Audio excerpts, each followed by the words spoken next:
Fencing, I started when I was 8, and it was actually in my elementary school where I saw it happening. I remember looking down a hallway and I saw some people kind of bouting just down the hall. It wasn't electronic or anything, just kind of messing around. And I was like, I want to try that. And so I found a club nearby, and that's how I started. Certainly a great The recruiting process for me happened my junior year in high school.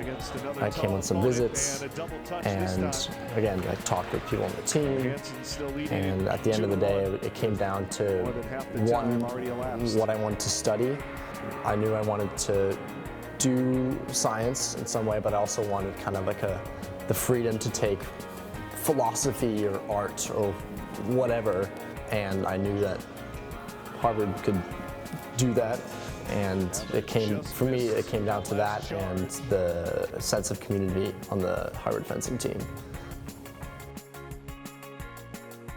You know, the stereotype of Harvard is like, oh, super competitive, and everyone's like, oh, like, you know, stressed all the time. But once I learned more about it, you realize that it's not like that. It's very kind of, it's chill, but obviously, you know, you're here to do business for sure.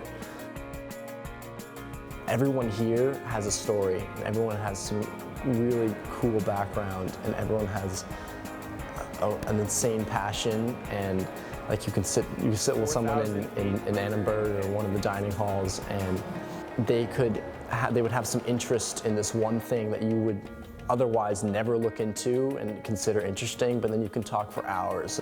A huge part of the environment so far for me has been meeting those people and just learning about all kinds of backgrounds. Coming from high school into college, it can be hard to kind of find your social niche. It's nice to have a team of, you know, 26 people, and everyone's there to support you, and they have tips on how to, you know, what classes to take and different nuances around campus and tricks and doing, you know, whatsoever. So it's nice to have that kind of support system right off the bat. That's terrific, actually. I'm really passionate about robotics and aerospace and engineering. So post-grad, I would say I would want to probably go to graduate school and pursue a master's or PhD.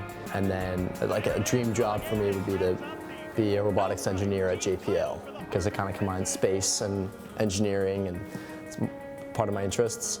I'd say also goals at Harvard would be to really establish like a solid network, a social network of people that I can just hopefully like some lifelong friends and people I can connect with, you know, 50 years from now.